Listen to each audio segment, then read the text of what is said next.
এই শোনো না, আমাদের অন্ধবিশ্বাস চ্যানেলটি যারা এখনো সাবস্ক্রাইব করেননি, প্লিজ সাবস্ক্রাইব করে দাও। আর অল্প কিছু সাবস্ক্রাইবার হলে 1 লক্ষ পরিবার হবে। সবাই প্লিজ সাবস্ক্রাইব এবং বেশি বেশি শেয়ার করে দাও প্লিজ। আচ্ছা কাকিমা, তোমায় না একটা বিষয়ে কিছু জিজ্ঞেস করার ছিল। তুমি জানো কি না জানি না, কিন্তু আমি শুনলাম আমার বাবার নাকি এখনো শহরের দিকে কিছু জমি জমা আছে। যদিও সেগুলো নাকি কিছুটা ভেজালে, কিন্তু কাকারা যদি একটু ব্যবস্থা করে দেয় তাহলে ওসব নাকি আমার নামে। তৃতিকার কথা সম্পূর্ণ হয় না, বরং তার পূর্বেই তৃতিকাকে বিস্মিত করে দিয়ে আকস্মাৎ আমিনা তার রুক্ষ স্বরে বলে, এসব জেনে তুই কি করবি? তোকে এইসব বিষয় কে বলেছে শুনি? আচমকা তার কথার স্বর এমন পাল্টে যেতে দেখে তৃতিকা খানিকটা অবাক হয়। তবু সে নিজেকে তটস্থ করে বলে, কেন কাকিমা, আমি কি কিছু ভুল? হারামজাদি, তোর জন্য এত কিছু করতেছি তবুও তোর হয় না? ওই একটু টুকরা জমি জামা কি আছে ওইটার জন্য এখন খামসা পারিস? শালি হতচ্ছাড়ি! আবার যদি কখনো দেখছি এইসব নিয়ে মাথা পিড়াপিড়ি করতেছস, বিশ্বাস কর এই আমেনা তোরে মাটিতে গাইরা রাখবো। কইয়া দিলাম, পড়তে পাঠাইছি, মন দিয়ে পড়, নয়তো আর বেশি কিছু কইলাম না। কাকিমা, কৃতিকার কথা বলার যেন কোনো সুযোগই হয় না। আকস্মিক এমন ঘটনা যেন তার কাছে স্বপ্নের মতো ঠেকছে। তার কাকিমা এই মাত্র তাকে এসব কথা বলল। এসব সে কি করে বিশ্বাস করবে? শুধুমাত্র এই জমি নিয়ে এইটুকু জিজ্ঞেস করায় তাকে তার কাকিমা এত কথা শুনে দিল। আসলে সবাই তার কাছে চায়টা কি? এমন কি রয়েছে যা সে জানে না? কৃতিকা এত কিছু ভেবে উঠতে পারে না। তার চোখ দিয়ে অনর্গল পানি ঝরছে, যেন হঠাৎ করে সব কিছু বদলে গিয়েছে। এতদিন যাকে ভরসা করে পাশে পেয়েছে সেই কাকিমার মুখ থেকে এমন কথাগুলো শুনে কৃতিকা ভেতরে ভেতরে তীব্রভাবে ভেঙে পড়েছে। কেমন একটা চাপা কষ্ট আর অপমান বোধ তার বুকের মধ্যে জমাট বেঁধে আছে। সে চুপ করে বসে থাকে, কিন্তু কিছু বলতে পারে না। ফর্সা গাল ভিজে সিক্ত হয়, নাকের পাটা ফুলে লাল হয়ে ওঠে। আর সে শুধু ভাবতে থাকে, এই দুনিয়ায় সে আসলে কার কতটা আপন।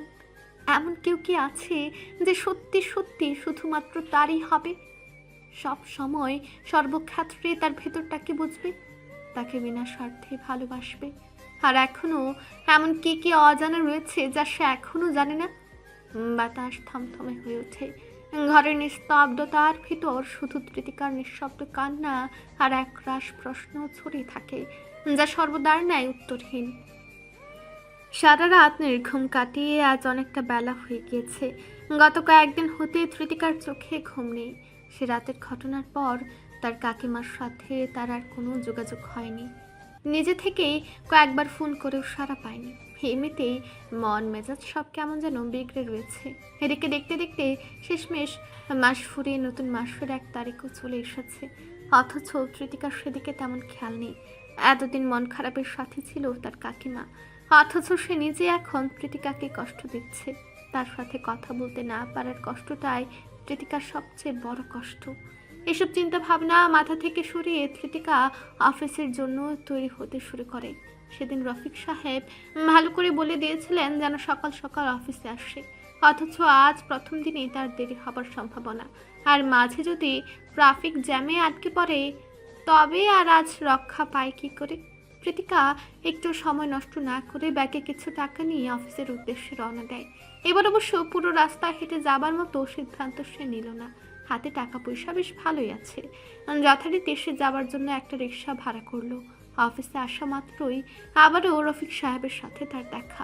এবার অবশ্য তিনি তৃতিকাকে বেশি কিছু বলার সুযোগ দিলেন না, কারণ তৃতিকার আসতে নির্দিষ্ট সময়ের চেয়ে বেশ অনেকটা দেরি হয়ে গিয়েছে। অথচ তার আরও অনেক আগে আসার কথা ছিল। ফলস্বরূপ তাকে নিয়ে যেন রফিক সাহেব নিজেই কিছুটা চিন্তিত। শুরুতে এসে তৃতিকার উদ্দেশ্যে বলল, সেদিন কতবার করে বলে দিলাম সময় নিয়ে সকাল সকাল অফিসে এসো। স্যারের নিয়মানুবর্তিতা মারাত্মক। না জানি তোমার কপালে কি আছে, চাকরিটা পাওয়ার আগেই হারালে কাহিনী বরবাদ। রফিক সাহেবের এহেন কথায় কৃতিকা কিছুটা ঘাবড়ে যায়। অবশ্য সে করবেই বা আর কি। তাকে কিছুটা ঘাবড়ে যেতে দেখে রফিক সাহেব ভারী শ্বাস ফেলে খানিকটা মলিন হেসে বলে, চিন্তা করো না, ঘাবড়ানোর কিচ্ছু নেই। তোমার কপালে চাকরিটা থাকলে অবশ্যই হবে, না থাকলে তবে তুমি কিন্তু বাকি সবার থেকে কিছুটা স্পেশাল। স্যার কিন্তু মানুষ দেখে মন গলে যাওয়ার মতো লোক না, অথচ তুমি সবার চেয়ে ছোট হয়েও সে তোমাকে চাকরির জন্য অফার দিয়েছে। তোমার ভাগ্য আছে বলতে হয়। কৃতিকা মনোযোগ দিয়ে চুপচাপ রফিকের কথাগুলো শুনল। মনে কিছু প্রশ্ন জাগলেও সেসব জিজ্ঞেস করার মতো আর সময় হলো না। বরং তার আগে রফিক সাহেব তাকে সিওর চেম্বারে যাবার জন্য উদ্যোগের সহিত পাঠিয়ে দিলেন। উচ্চতর একটি ভবনের শেষ প্রান্তে কাজ ঘেরা এক বিশাল কক্ষে স্থাপিত সে অফিস রুমে যেন আধুনিকতাকে সযত্নে জড়িয়েছে আভিজাত্যের দেয়ালের। চারদিকের দেয়াল জুড়ে শোভা পাচ্ছে ধূসর ও নেভি ব্লু রঙের সংযমী সংমিশ্রণ, যার প্রতিটি ইঞ্চিতে ছড়ানো এক ধরনের কঠোর সৌন্দর্য, সংহত এবং নিয়ন্ত্রিত, একেবারেই যেন তার নির্দিষ্ট ব্যক্তির ব্যক্তিত্বের মতোই। কক্ষের মাঝখানে কালো অ্যাশ রঙের উডে তৈরি একটি বিশাল ডেস্ক, যার উপর রাখা সিগনেচার স্টাইলের মার্বেল পেপারওয়েট, লেদার কভার ডায়েরি এবং একটি কম্পিউটার। ডেস্কের পেছনে আছে একটি হাই ব্যাক লেদার চেয়ার। একই চেয়ারের চেয়ে রাজকীয় সিংহাসন বলাই শ্রেয়। ডান দিকে বিশাল কাচের জানালাটি খোলা শহরের দিকে মুখ করে আছে। নিচে মানুষের ভিড়, যানবাহনের জট আর দূরের দিগন্ত, সবে যেন তার পায়ের নিচে।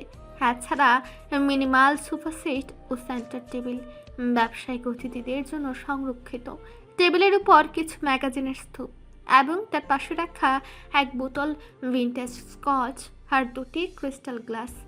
বাম দিকের বুকশেলফে গুছিয়ে রাখা রয়েছে ফাইন্যান্স, সাইকোলজি ও স্ট্র্যাটেজির বিজনেস রিলেটেড বই সহ আরও কিছু পুরনো নোটবুক, হয়তো যেখানে লেখা আছে এআরসি কোম্পানির সিও ওরফে আধির রায়ন চৌধুরীর প্রথম উদ্যোগের নাম পড়া সকল অধ্যায়গুলো। শেলফের উপর এক কোনায় সযত্নে রাখা কয়েকটি চকচকে ট্রফি কেবল এটুকু যেন এই ঠান্ডা প্রফেশনাল ঘরে এক বিন্দু উষ্ণতা যোগ করেছে। ঘরের সর্বত্র জুড়ে রয়েছে শীতল এক নীরব আধিপত্য, যেখানে কেউ উচ্চস্বরে কথা বলে না, কেবল সকলেই সম্মান করে। কারণ এই কেবিন শুধু একটি অফিসার নয়, এটি এআরসি সাম্রাজ্যের হৃদয় কেন্দ্র। কৃতিকা দরজা ঠেলে দিয়ে চারপাশটা দেখতে দেখতে যেন বিশ্রাম খেল। তার সম্মুখে যে কেউ বসে থেকে তার ভাব গতির পর্যবেক্ষণ করছে তা সে কুলক্ষণেও টের পাচ্ছে না।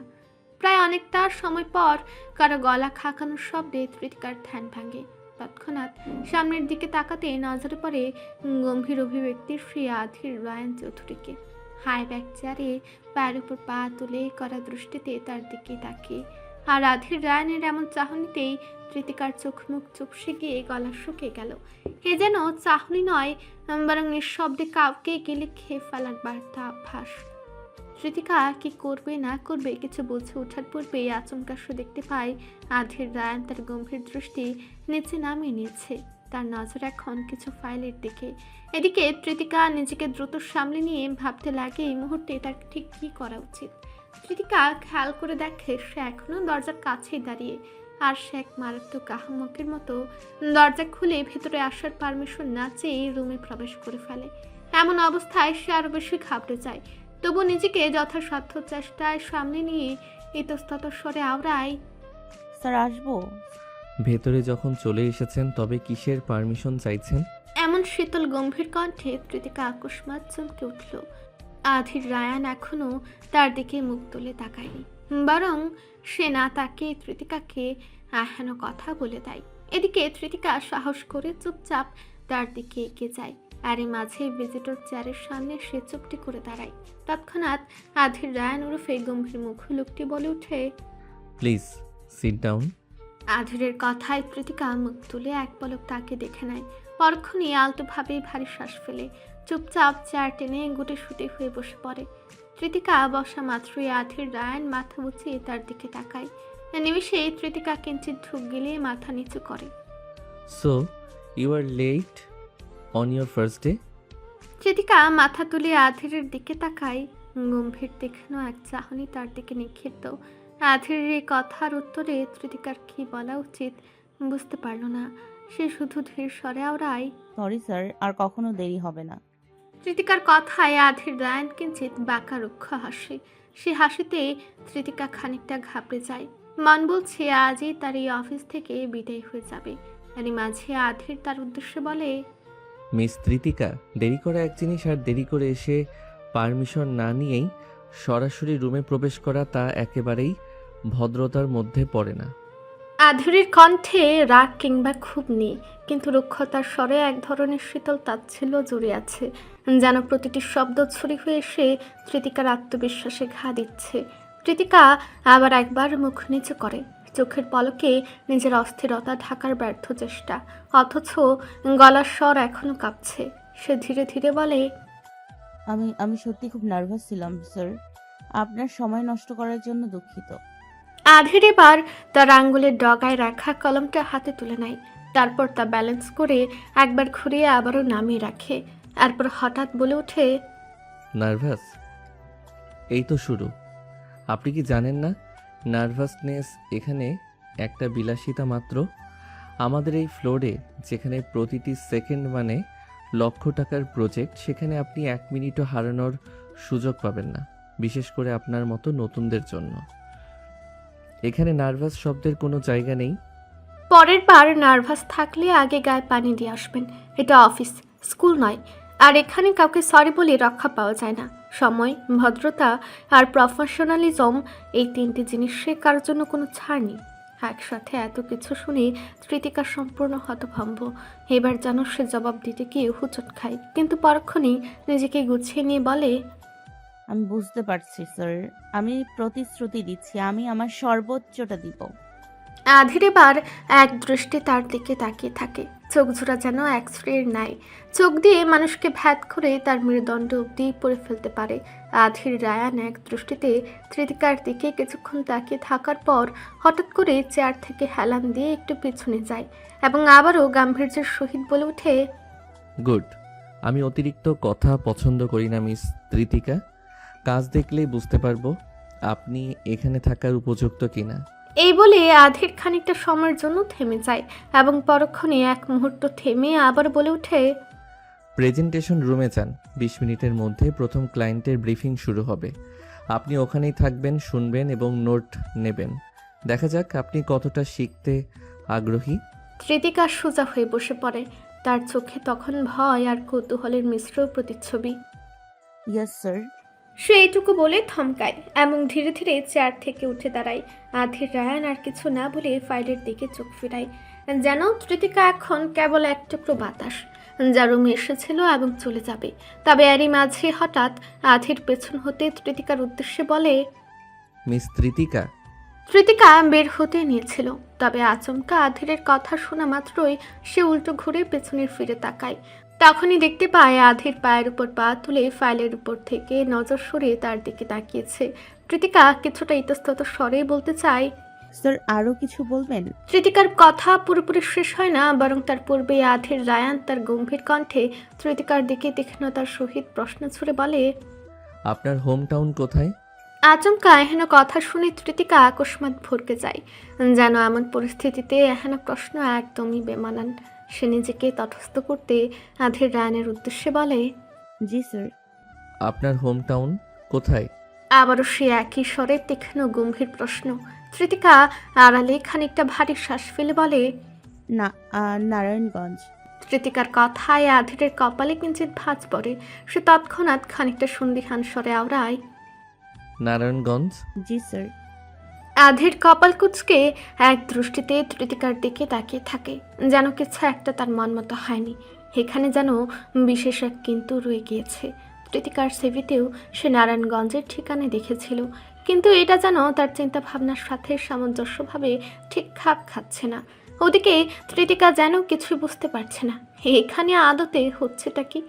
হঠাৎ এত বড় অফিসের সিও তার হোম টাউন নিয়ে পড়ে আছে, বিষয়টা কেমন যেন অদ্ভুত। তবু সে নিজেকে যথাসাধ্য স্বাভাবিক রাখল। ততক্ষণে আধির তার খেয়াল থেকে বেরিয়ে গম্ভীর স্বরে আচমকা বলল, আপনি এখন যেতে পারেন। কৃতিকা তার কথায় ভারী শ্বাস ফেলে। লোকটি সুদর্শন হলেও বাসে তার কত বড়। এত বড় মানুষের কাছ থেকে বারবার আপনি শুনতেও অদ্ভুত লাগছে। কিন্তু এটা তো আর তার গ্রামের বাড়ি নয়, যে গ্রামের চাচা মামাদের মতো আধিরও তাকে তুই তুমি সম্বোধন করবে। এসব ভাবতে ভাবতেই কৃতিকা খানিকটা মুচকি হেসে ফেলল। তার চিন্তা ভাবনা তার কাছে কিছুটা হাস্যকর ঠেকেছে। কৃতিকা ধীর পায়ে দরজা খুলে বেরিয়ে যায়, তবে বুকের ভেতর যেন এক অজানা ঝড় শুরু হয়ে গিয়েছে। এটাই ছিল তার প্রথম দিন এবং তার প্রথম সংঘর্ষ আধির রায়নের সঙ্গে। তবে এটুকু সে এখনই বুঝে যায়, এই মানুষটা সহজ কেউ না। ফলে সে মস্ত বড় অফিসের গম্ভীর মুখোশিও ওরফে আধির রায়ন চৌধুরীর একটা বিশেষ নামও দিয়ে ফেলে। রুম থেকে বের হওয়া মাত্রই সে বিড়বিড় করে আওড়ায়, মিস্টার খারুশ, খারুশ রায়হান চৌধুরী।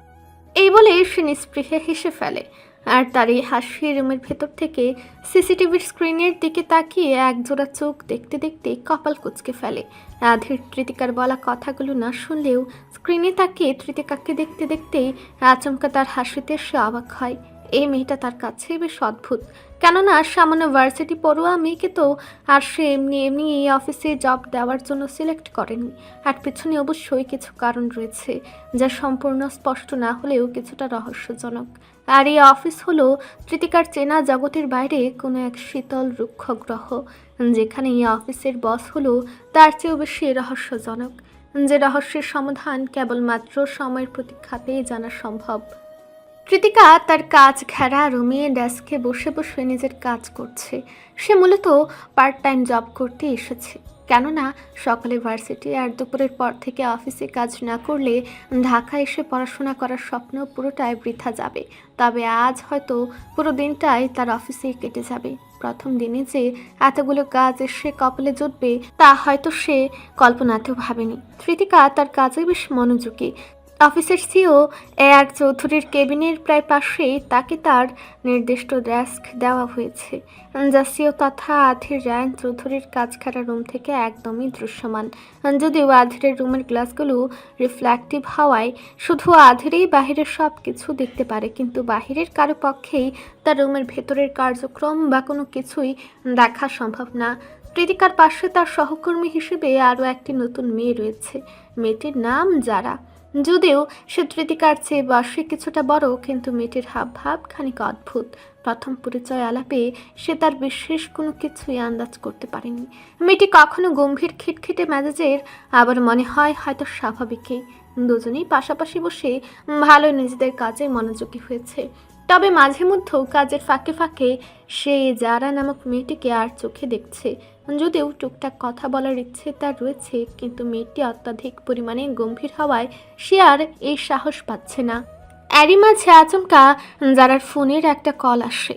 ফোনটা চেক করতেই তার কপাল কুঁচকে যায়। খানিকটা বিরক্তি নিয়ে সে কলটা রিসিভ করে। পরক্ষণেই ফোনের অপর প্রান্ত হতে ব্যক্তির বলা কিছু কথা চুপ করে শোনার পর খানিকটা রুক্ষ স্বরে সে বলতে শুরু করে, আপনাদের সমস্যাটা কি? আমি কতবার বললাম আমার নতুন জব হয়েছে, এই মুহূর্তে আমি এই টিউশনিতে কন্টিনিউ করতে পারবো না, আর আমিও চাইছিও না। ঠিক আছে, আমি তেমন কাউকে পেলে অবশ্যই ব্যবস্থা করব। এইটুকু বলে যারা তার ফোনটা রেখে দেয়। খানিকটা বিরক্তির শ্বাস ফেলে রুক্ষ স্বরে আওড়ায়, যত সব, এতবার করে বলছি আমি টিউশনি করাতে পারবো না, আর এনারা মানছেই না। খালি বাচ্চার পরীক্ষার সামনে, বাচ্চার পরীক্ষার সামনে। আরে বাচ্চার পরীক্ষার সামনে তাতে আমি কি করব? আশ্চর্য লোকজন। যারার কথাবার্তাগুলো কৃতিকার কাছে বেশ অদ্ভুত লাগলো। সে কিছুটা সংকোচের সহিত যারার উদ্দেশ্যে বলল, কিছু মনে না করলে একটা কথা জিজ্ঞেস করি। কৃতিকার কথায় যারা তার দিকে ফিরে তাকায়। খানিকটা বিরক্তি ও সন্দিহান স্বরে বলে ওঠে, বলো। একটু আগে তুমি যে ফোনে কথা বলছিলে, মানে বলতে চাচ্ছিলাম, তুমি কি তোমার কোনো টিউশনি ছেড়ে দিয়েছো? কৃতিকার সংকোচমূলক কথার স্বরে যারা কিছুটা ভারী শ্বাস ফেলে বলে, কিন্তু এরা আমার পিছু ছাড়ছেই না। এমনিতেই একটা গাধা বাচ্চাকে পড়াতে হয়, ঠিকমতো পড়াশোনা করে না, আবার সামনের মাসে তার পরীক্ষা। এখন আমি টিউশনি ছেড়ে দিয়েছি বলে তাদের কত কাহিনী। এই মুহূর্তে আমার টিউশনি ছেড়ে দেওয়া নাকি ঠিক হচ্ছে না। আচ্ছা তুমিই বলো, আমার টিউশনি আমি যখন ইচ্ছে তখন ছাড়বো, তাতে ওনাদের কি? আর বাচ্চার কবে কিসের পরীক্ষা পাশ করবে নাকি ফেল করবে তাকে টিউশনি ছাড়ার পরও আমার দেখার বিষয় মোটেও না। আবার বলছে আমাকেই নাকি নতুন টিউটর খুঁজে দিতে হবে, যত সব ফাউল লোকজন। প্রচণ্ড বিরক্তির সহিত এই কথাগুলো বলে যারা ভারী শ্বাস ফেলে নিজের কাজে মনোযোগী হয়। এমনিতেই সে নামি দামি এক প্রাইভেট বিশ্ববিদ্যালয়ের শিক্ষার্থী। যথারীতি এসব টুকটাক টিউশনি পড়াতে নিয়েছিল শখের বশে। এখন এত বড় অফিসে জব হওয়ায় টিউশনির মতো ব্যাপারগুলো তার কাছে বড়ই তুচ্ছ হয়ে গিয়েছে। এদিকে তৃতিকাও মেয়েটির এমন কথাবার্তা শুনে কিছুটা অবাক হয়। অবশ্য তার বেশি কিছু বলার সুযোগও নেই। এই শহরে কত বিচিত্র মন মানসিকতার মানুষজন যে রয়েছে তা তৃতিকা পুরোপুরি জানতে না পারলে এই কয়েকদিনে কিছুটা হলেও আন্দাজ করতে পেরেছে। তবে সে এসব বিষয় রেখে যারার একটি কথাকে বিশেষ প্রাধান্য দিয়ে সরাসরি তার উদ্দেশ্যে বলল, তুমি যদি কিছু মনে না করো তাহলে আমি তোমার এই টিউশনির ব্যাপারে আরও কিছু জানতে আগ্রহী। যেহেতু তুমি বললে তাদের নতুন টিউটর লাগবে। তৃতিকার কথার স্বরে যারা খানিকটা সন্দিহান ও আনন্দের উদ্বেগে বলে ওঠে, তুমি পড়াবে নাকি? যদি বলো তাহলে আমি তোমাকে তাদের নাম্বার আর ঠিকানাটাও দিয়ে দিতে পারি। তুমি পড়লে হয়তো আমার মাথা থেকে আপদটা বিদেই হবে। যারার কথা শুনে তৃতিকা অপ্রস্তুত ভঙ্গিতে আলতো হাসে।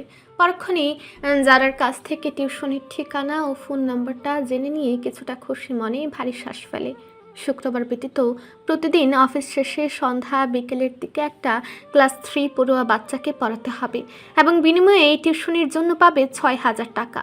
হয়তো তার জন্য কিছুটা প্রেশার হয়ে যাবে, কিন্তু মাস শেষে অফিসের 14,000 আর এই একটা টিউশনির জন্য 6,000, সব মিলিয়ে 20,000।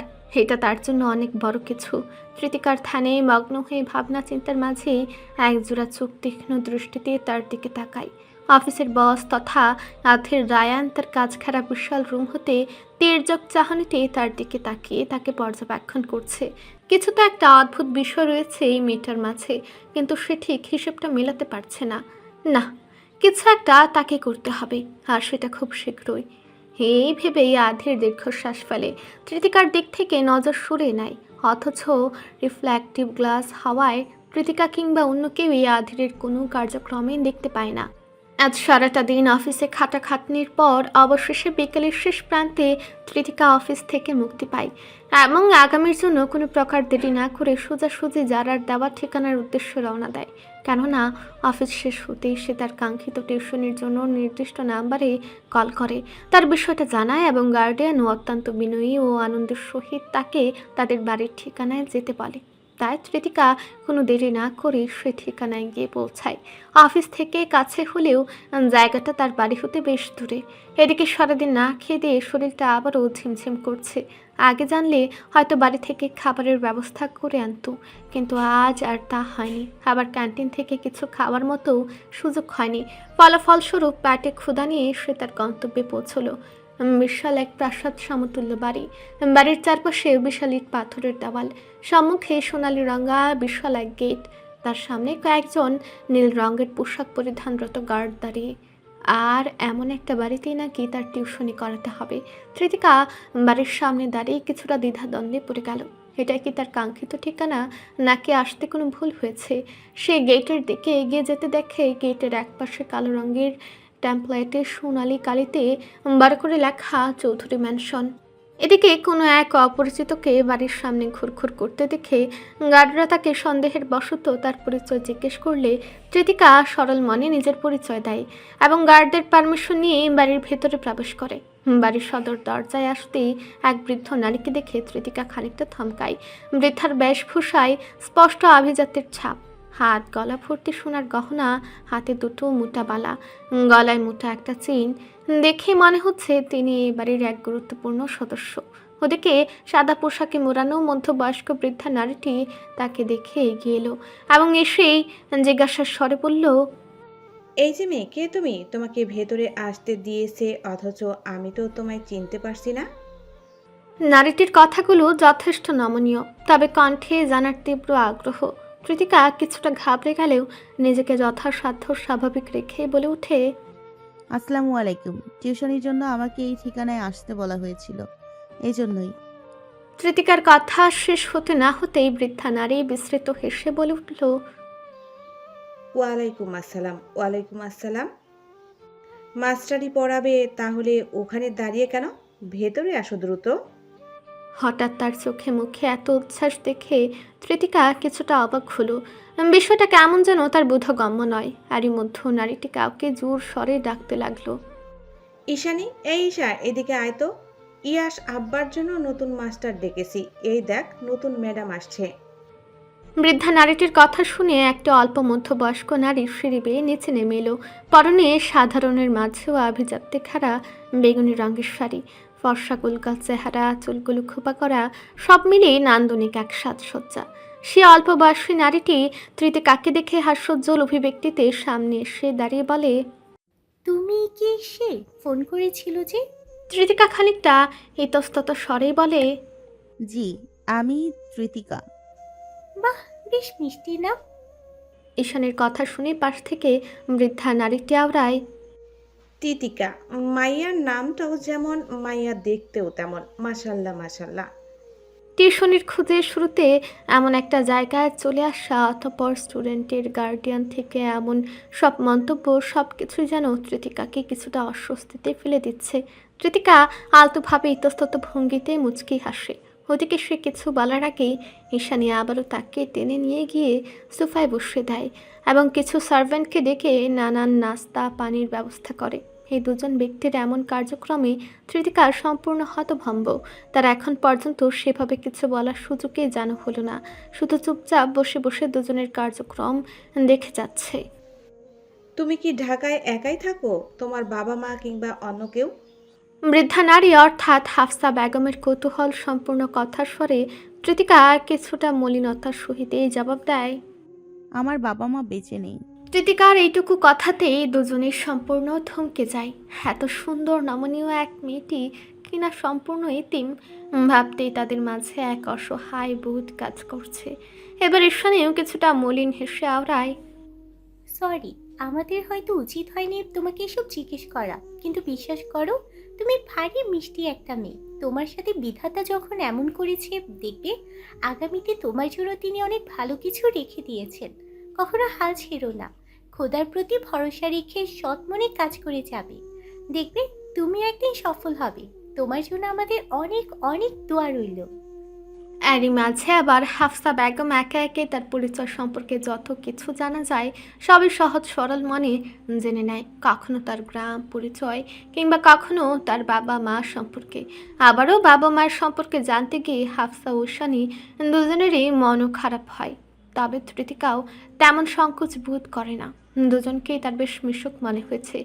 যতটুকু বলা ঠিকঠাক মনে হয়েছে সে ততটুকু তাদের সাথে শেয়ার করে। তবে তৃতিকা খেয়াল করে দেখলেও এত বিশাল বাড়িটিতে এই দুজন ব্যক্তি ব্যতীত আর কেউই নেই। অর্থাৎ এই মুহূর্তে আর কাউকেই তার নজরে এলো না। যা রয়েছে তা হলেও কয়েকজন সার্ভেন্ট তথা কাজের লোক। তৃতিকা এই বিষয়ে আর বেশি ভাবার প্রয়োজন বোধ করে না, কেননা তার মতে এসব তার জানার বিষয়ও নয়। এদিকে হাসি মুখে নানান কথার আলাপ শেষে ঈশানী তথা তৃতিকার নতুন স্টুডেন্ট ইয়াসের মা তার উদ্দেশ্যে বলতে লাগলো, তোমাকে আমার বেশ পছন্দ হয়েছে। আমার ছেলেটা অনেক ছোট, তেমনই অনেক দুষ্টুও। পড়াশোনাটা ঠিকমতো করতেই চায় না। সামনের মাসে ওর এক্সাম, অথচ পড়াশোনার অবস্থা অত্যন্ত বাজে। এর মাঝে আবার ওর পুরানো মিস হুট করে চলে গেলেন। আমি তোমাকে এই মুহূর্তে কোনো প্রেশার দিচ্ছি না, কিন্তু পরীক্ষা যেহেতু আগামী মাস হতে, তাই তুমি যদি ইয়াসকে আগামীকাল থেকে পড়ানো শুরু করতে। এইসব পড়াশোনার বিষয়েও ঈশানের কথাবার্তায় এত ইতস্তত বোধ দেখে তৃতিকা কিছুটা অবাক হয়। একই সাথে অবাক হয় তখন অফিসে থাকাকালীন অবস্থায় ফোনে যখন যারা কথা বলছিল সে ঘটনাকে মনে করে। তার যদি ভুল না হয় তবে সেসব রুক্ষ ভাষায় কথাবার্তাগুলো হয়তো যারা ঈশানের সাথে বলছিল। অথচ এমন লোকজনের সাথে কেউ কিভাবে এমন করে রুক্ষ ভাষায় কথা বলতে পারে তা তৃতিকার বোধগম্য নয়। ঈশানের কথার প্রত্যুত্তরে তৃতিকা বিস্তৃত মুচকি হেসে বলে, জি অবশ্যই, আমি আগামীকাল থেকেই পড়ানো শুরু করব। তাহলে তো বেশ ভালো হয়। যার জন্য এখানে আসা, আমার সেই স্টুডেন্ট ইয়াশ কোথায়?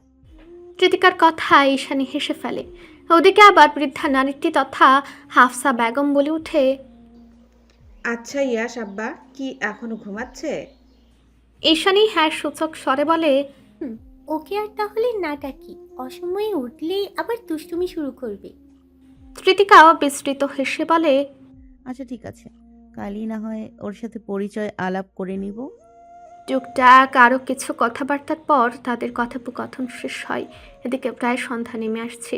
কৃতিকাও খুব বেশি দেরি করতে চাইল না। এখানে জোরপূর্বক হালকা নাস্তা করলেও বেচারির অনেক বেশি খিদে পেয়েছে। চোখ মুখ চুপসে গেলেও তার হাস্যজ্জ্বল হাসিতে সে তা বোঝার উপায় রাখছে না। অবশেষে ছোট করে বিদায় আদায়ের পর কৃতিকা চৌধুরী বাড়ি ছাড়তে সদর দরজার দিকে অগ্রসর হয়।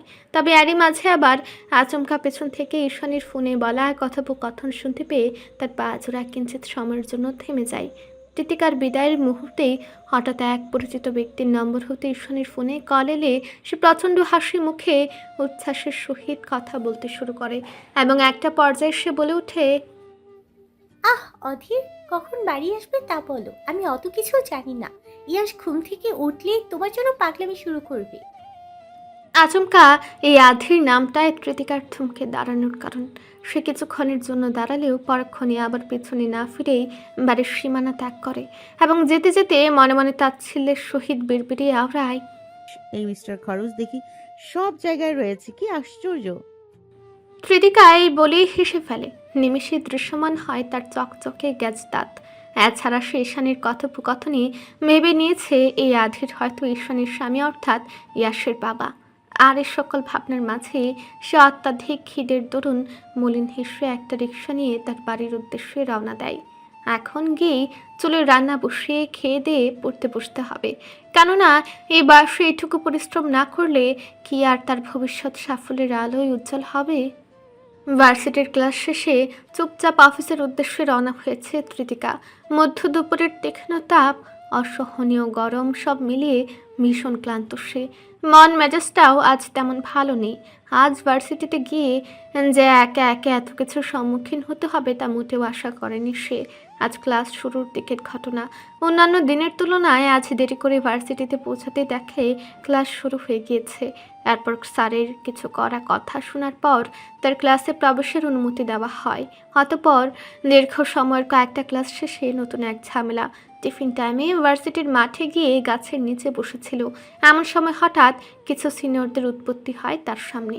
কৃতিকা গাছের নিচে বসে নিজ মনে পড়তে থাকলেও এই সিনিয়র কিছু ছেলে মেয়ের নজর পড়ে তার দিকে। ফলাফলস্বরূপ তারা কৃতিকার সামনে এসে আচমকা হাজির হয় এবং গোল করে দাঁড়িয়ে অদ্ভুতভাবে হাসতে শুরু করে।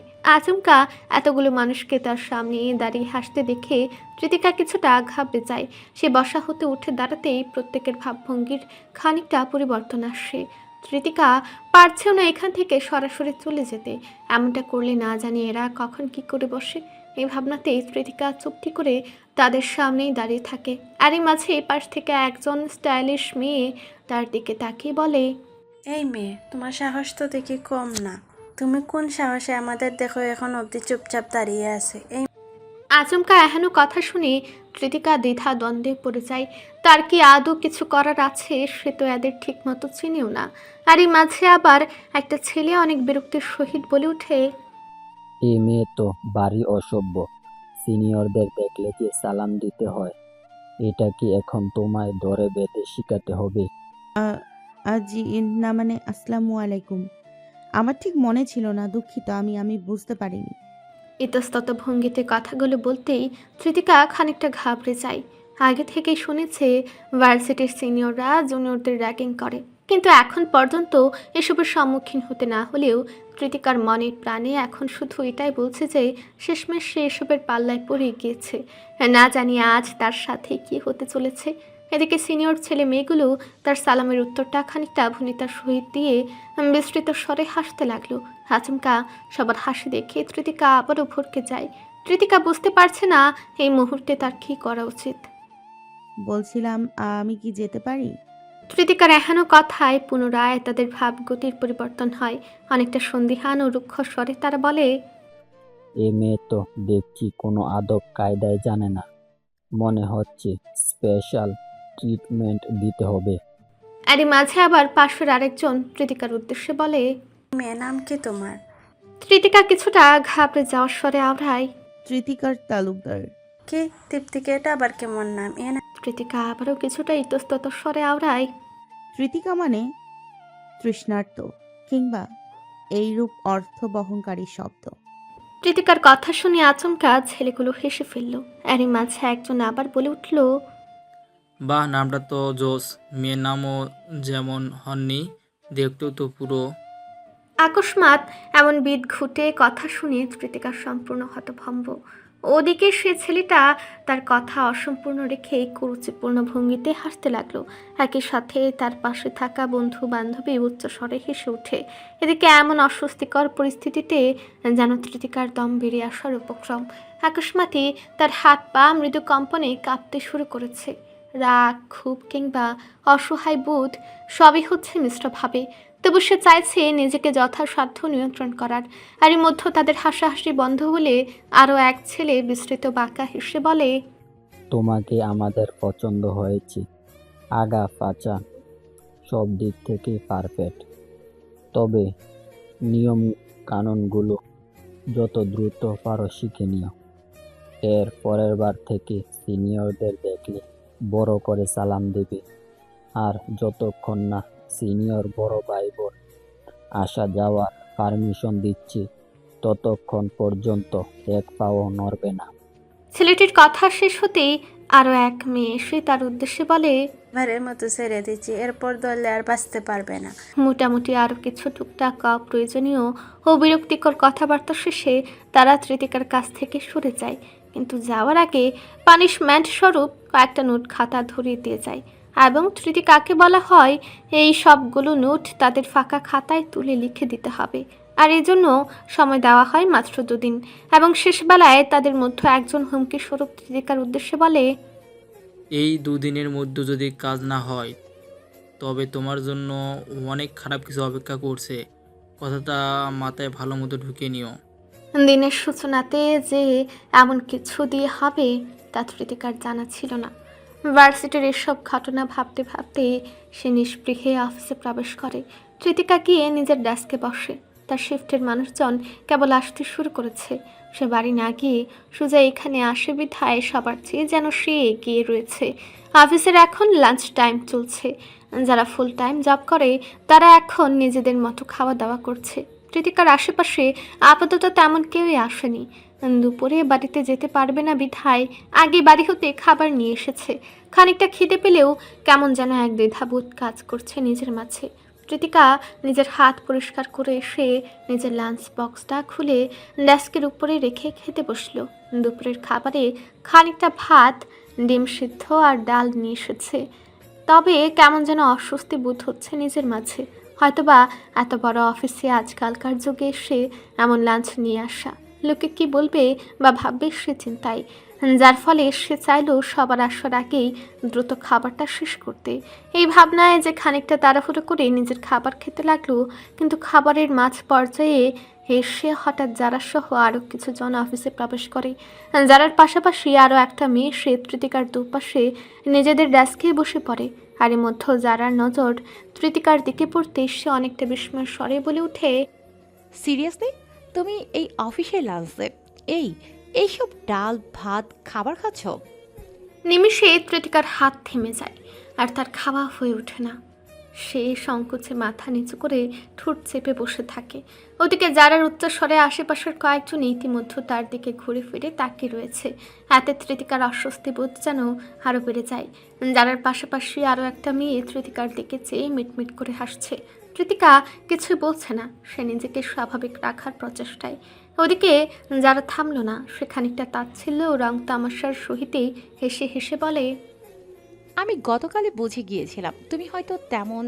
আমি বলতে চাচ্ছি যে তুমি যে এত বেশি গরিব তা বুঝতে পারিনি। দেখো তোমার লাঞ্চ বক্সটাও কেমন, এটা কি টিন না অন্য কিছু? এমন জং ধরা পুরনো কেন? ইউ একে তো উল্টা পাল্টা কথা বলছে, একই সাথে আবার কৃতিকার লাঞ্চ বক্সটা নিজের 2 আঙ্গুলের সহিত ঘৃণাবোধ ও সংকোচের সাথে এলোমেলো করে ছুঁয়ে দিচ্ছে। এদিকে কৃতিকা যেন এবার আর এসব সহ্য করতে পারলো না। যারার কথা শেষ হতে না হতে কৃতিকা তার হাতটা বাম হাত দিয়ে খপ করে শক্ত হাতে ধরে ফেলল। অতঃপর গলার স্বর দৃঢ় করে যারার দিকে চোখ রাঙিয়ে আওড়ায়, হ্যাঁ, আমি গরিব, তাই আমার যা সামর্থ্য আমি তাই নিয়ে এসেছি লাঞ্চে।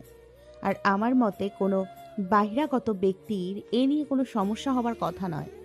আচমকা তৃতিকার এহেন অভিব্যক্তির পরিবর্তনে যারা কিছুটা ঘাবড়ে যায়। সে অপ্রস্তুত হয়ে হেসে বলে, আরে তুমি তো দেখছি রেগে যাচ্ছ। না, আমি মোটেও রেগে যাইনি, কেননা আমি রাগলে তা সহ্য করার ক্ষমতা খুব কম মানুষেরই রয়েছে। বিশেষ কোনো ব্যক্তি ব্যতীত আমি সাধারণ মানুষের সামনে নিজের এই ব্যক্তিত্বকে উন্মোচন করতে স্বাচ্ছন্দ্য বোধ করি না। আশা করি বুঝতে পেরেছ। এই বলে তৃতিকা তার হাতটা এক প্রকার নিঃশব্দে ছুঁড়ে দূরে সরায়। যারা এবার আরো বেশি ভরকে যায়। সে ইতস্তত ভঙ্গিতে খানিকটা রাগের সহিতে চারপাশটা দেখে। সকলে তাকিয়ে রয়েছে তাদের দিকে, আর লোকজন আসায় তারাও এখন তাদের দিকে চেয়ে।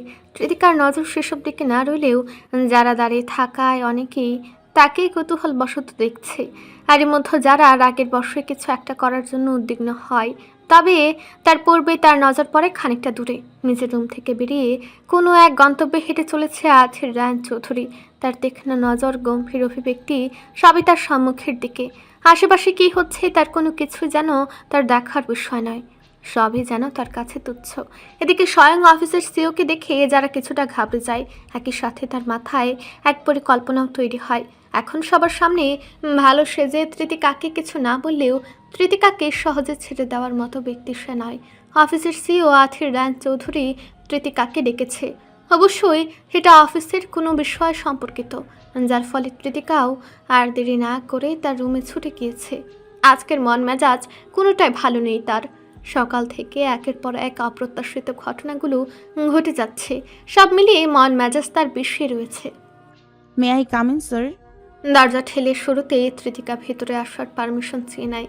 গতবারের মতো আজও কোনো ভুল হোক আর তাকে কথা শুনতে হোক তা সে চায় না। ওদিকে তৃতিকার কথা শুনে তার দিকে না তাকিয়ে আধের গম্ভীর স্বরে বলে, ইয়েস, কাম ইন। তৃতিকা ভারী শ্বাস ফেলিয়ে দরজাটা চাপিয়ে দিয়ে সামনের দিকে এগিয়ে যায়। আধের মনোযোগ সহকারে কিছু ফাইল চেক করছে। তবে তৃতিকা ডেস্কের কাছে এগিয়ে যেতে আধের গম্ভীর স্বরে বলে, মিস তৃতিকা, কাজ কেমন হচ্ছে? আচমকা এই প্রসঙ্গে জিজ্ঞেস করায় তৃতিকা খানিকটা ইতস্তত স্বরে বলে, জি ভালো।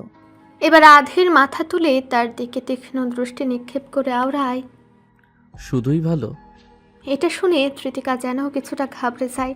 এর চেয়ে বেশি কিছু কি তার বলার কথা ছিল? আবারও কি ভুল কিছু করে ফেলেছে সে? না মানে, তৃতিকার কথা শুরু হওয়ার পূর্বেই আধের তাকে থামিয়ে দিয়ে বলে, দিন, ফাইলগুলো দিন। তৃতিকা আবারও দ্বিধাদ্বন্দ্বে পড়ে যায়। কিসের ফাইল চাইছে এই আধের রায়ন চৌধুরী? তাকে তো শুধু বলা হয়েছিল আধের স্যার নাকি তাকে ডেকে পাঠিয়েছে। এর চেয়ে বেশি কিছু তো পিয়ন তাকে বলেনি। এদিকে তৃতিকাকে এভাবে স্তব্ধ মূর্তির ন্যায় দাঁড়িয়ে থাকতে দেখে আধের খানিকটা ভ্রু কুঁচকে বলে ওঠে, কি হলো? আপনি কি? এরই মাঝে আধের খেয়াল করতে দেখে তৃতিকা তার সঙ্গে করে কিছুই আনেনি, যা দেখে সে নিমিষেই যেন বিস্মিত হয় এবং সন্দিহান স্বরে আওড়ায়, আপনাকে যে রিপোর্টগুলো রেডি করতে বলা হয়েছিল ওগুলো আপনি করেননি? এবার যেন তৃতিকার হুঁশ ফিরে, তবে কিছুটা আশ্চর্য হয়। কেননা গতকাল তাকে অনেকগুলো রিপোর্ট কালেক্ট করা সহ আরও কিছু কাজ দেওয়া হয়েছিল। কাজের পরিধি এতই ছিল যে সে ভেবেছে এসব করার জন্য সে যথেষ্ট সময় পাবে, কেননা আলাদাভাবে কেউ সময়সীমা সম্পর্কে কিছুই বলেনি তাকে।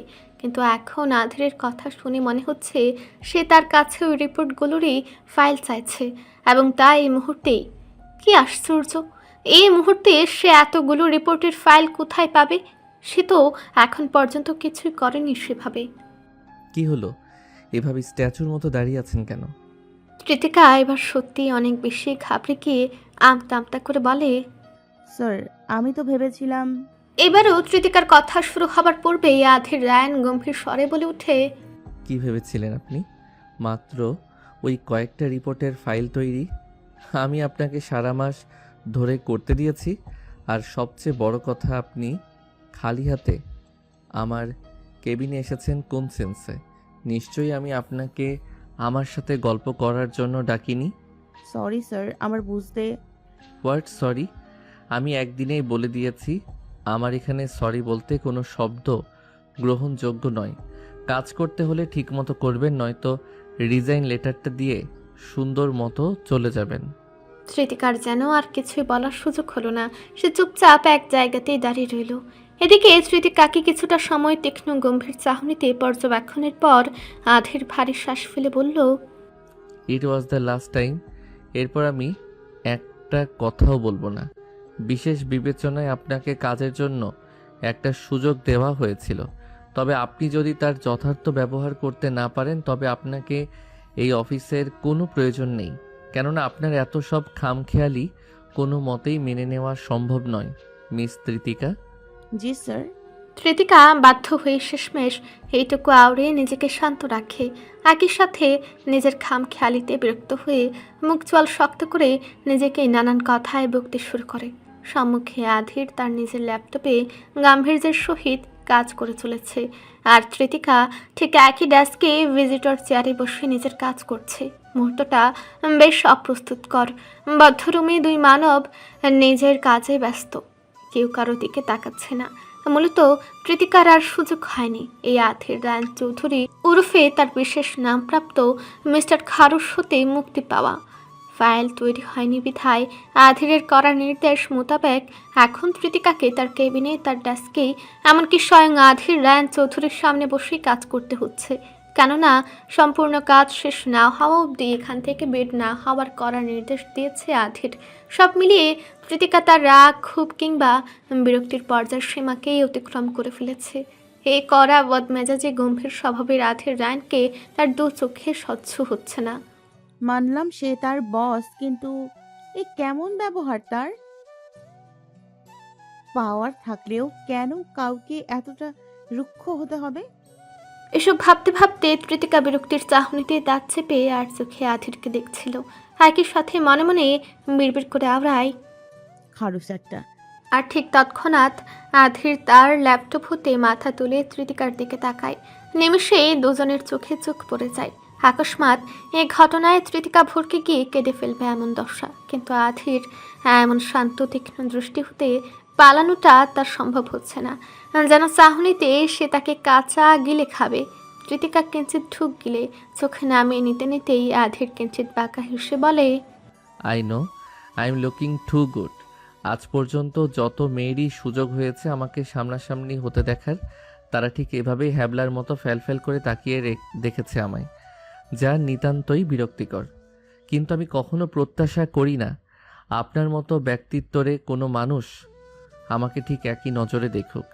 আচমকা এই সকল কথা শুনে তৃতিকা যেন সম্পূর্ণ হতভম্ব হয়ে যায়। সে বিস্ময়ের সহিত আধীরের দিকে চেয়ে থাকে। এই আধীর এসব কথার দ্বারা কি বোঝাতে চাইছে? সে বাকি মেয়েদের মতো তাকেও? ছি, এ লোকের শখ কত! বাকি মেয়েদের অকালে বিবেক বুদ্ধি লোক পেয়েছে বিধায় তারও এখন একই দশা হয়েছে? অসম্ভব। এসব ভাবতে ভাবতেই তৃতিকা তৎক্ষণাৎ মনে মনে আওড়ায়, এ লোকের সমস্যা কি? সে কি ভাবছে এর মতো বুইরা বেটাকে কিনা আমি উল্টাপাল্টা নজরে দেখবো? ছি, কি চিন্তা ভাবনা এনার! কি হলো, এখনই একই খেয়ালে পড়ে আছেন? পুনরায় আধীরের কথায় তৃতিকার ধ্যান ভাঙে। মনে মনে এক কথা বললেও পরিস্থিতির সামাল দিতে সে নমনীয় স্বরে আওড়ায়, আমি মোটেও আপনাকে ওসব উল্টাপাল্টা নজরে দেখছিলাম না, হুট করে শুধু চোখে চোখ পড়ে গিয়েছে।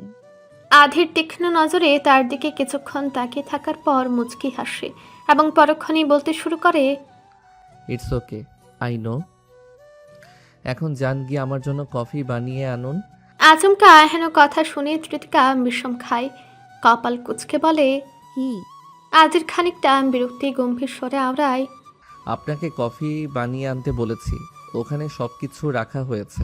দূরে থাকা একটি টেবিলের দিকে ইশারা করে। আধীর তার নিজের কাজে আবারও মনোযোগী হয়। এদিকে ইতস্ততভাবে তৃতিকা উঠে দাঁড়িয়ে সে টেবিলের দিকে এগিয়ে যায়। বুঝতে পারছে না এটা সে কিসের চাকরি করতে এলো। শেষে এই খারুসটার জন্য কফি বানাতে হচ্ছে। মানতে বলছে এই অফিসে আসার পর থেকে তার জীবনে যত সমস্যা শুরু হয়েছে। তৃতিকা টেবিলের কাছে এসে দেখে এখানে কফি মেশিন হতে কফি বানানোর যাবতীয় জিনিসপত্র রয়েছে। দেখেই বোঝা যাচ্ছে এই লোক নিয়মিত কফি খায়, কিন্তু তৃতিকা কফি সম্পর্কে জানলেও এটা বানানোর কোনো পদ্ধতি সম্পর্কে সে অবগত নয়। এছাড়া এটা কখনো খাওয়ার সুযোগও তার হয়নি। আর এদিকে এত সব যন্ত্র জিনিসপত্র দেখে তার মাথাটা ঘুরতে শুরু করলো। ভাবতে লাগলো, না জানি এটা বানাতে কত কিছু করতে হবে। অথচ সে তো কিছুই জানে না। কৃতিকা একটা কাপ আর কফির বয়ামটা হাতে নিয়ে ওলট পালট করে তা দেখতে লাগলো। পরক্ষণে আবার পেছন ফিরে এক পলক দেখে নেয় আথিরকে।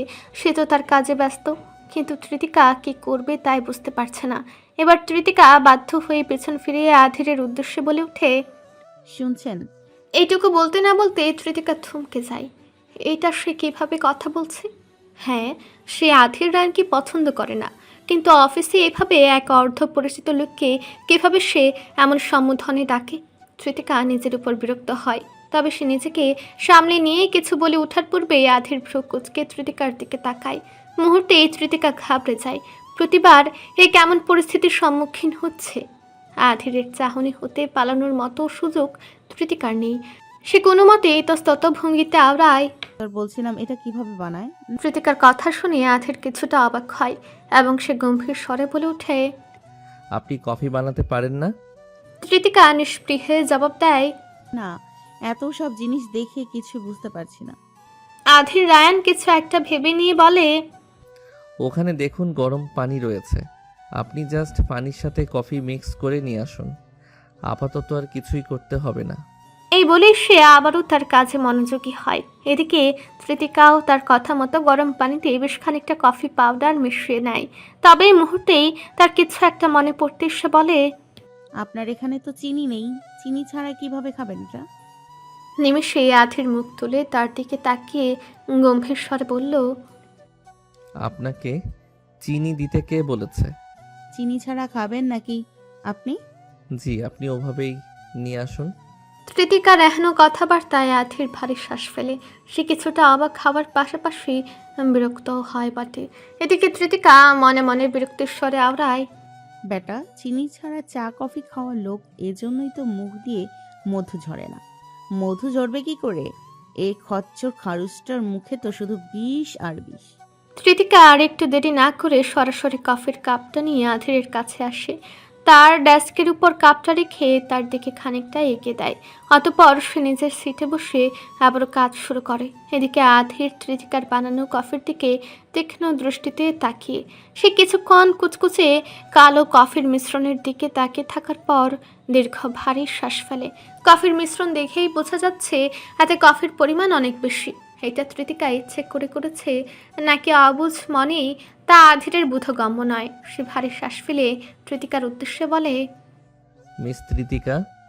আধীরের কথায় কৃতিকা মাথা উঁচিয়ে তার দিকে তাকায় এবং স্বাভাবিকভাবেই বলে, জি স্যার।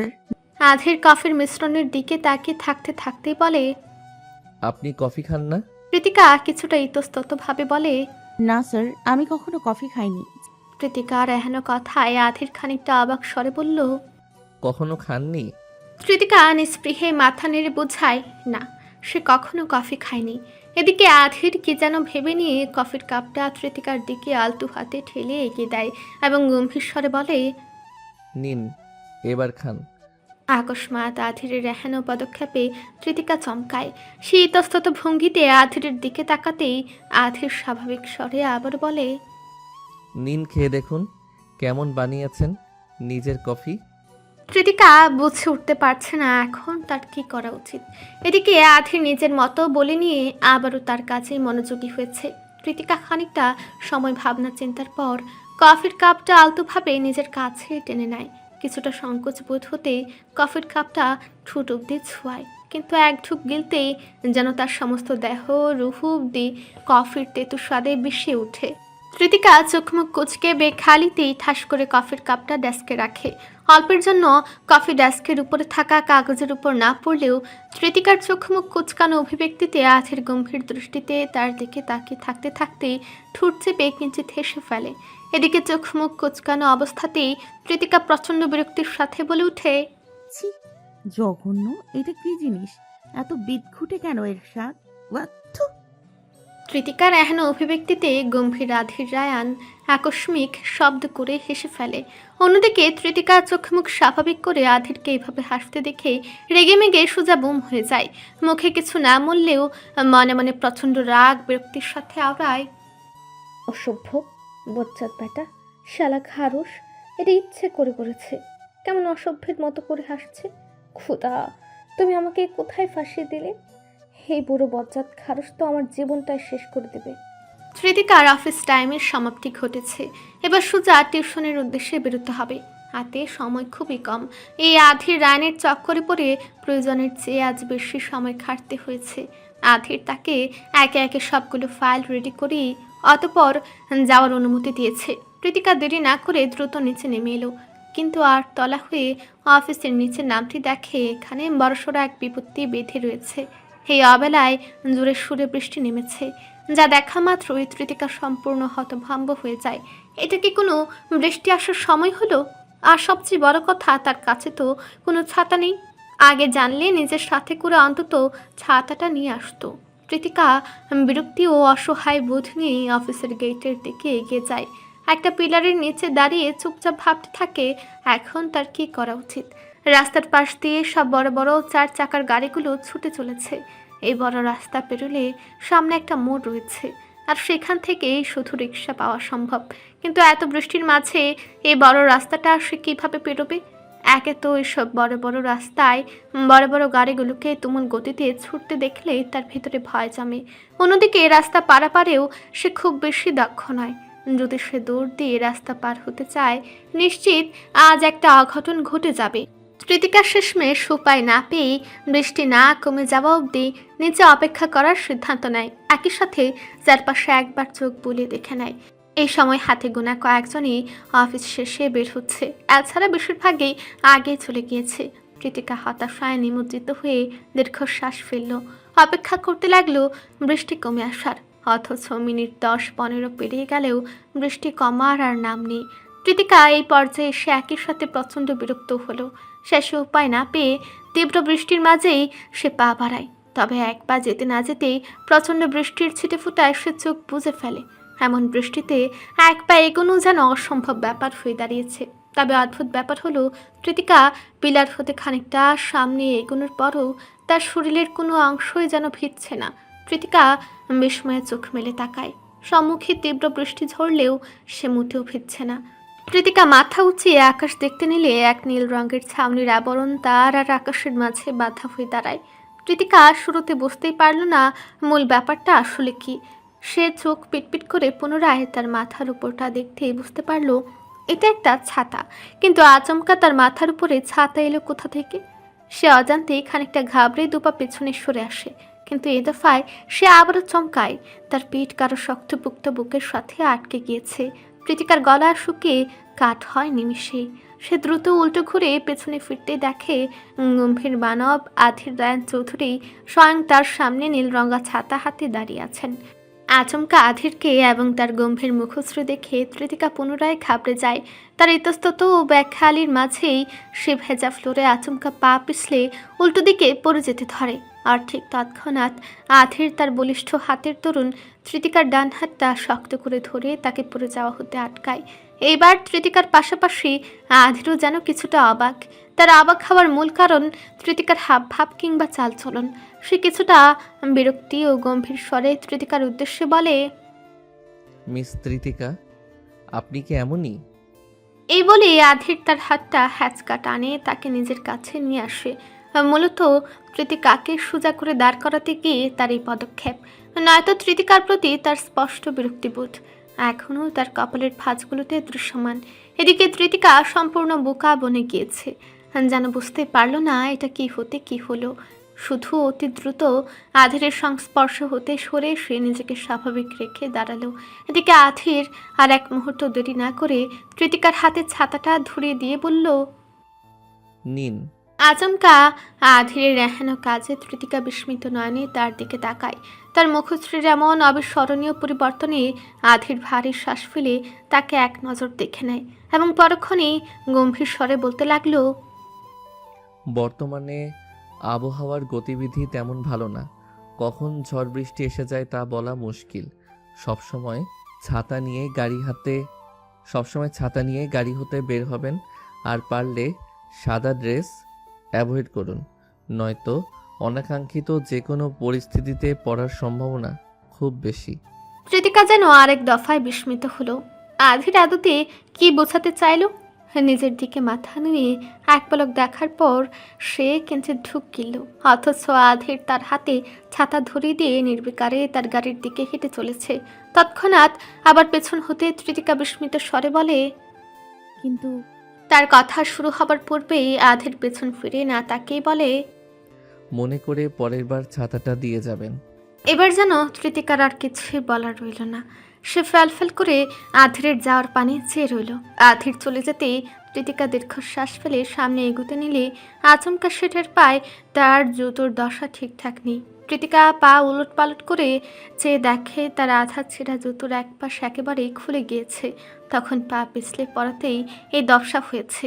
আর এখন যদি আর একটু অসাবধানতার সাথে হাঁটতে থাকে তবে কপালে আরও দুঃখ রয়েছে, কেননা তখন এই জুতো পুরোপুরি ছিঁড়ে যাবে, একই সাথে নতুন এক বিপত্তি বাঁধবে। তৃতিকা হতাশ হয়ে একবার সামনে তাকিয়ে দেখে আধেরের বড়সড় সাদা কালো রঙের দামি চকচকে গাড়িটা দ্রুত গেট পেরিয়ে অফিসের সীমানা ছাড়ল।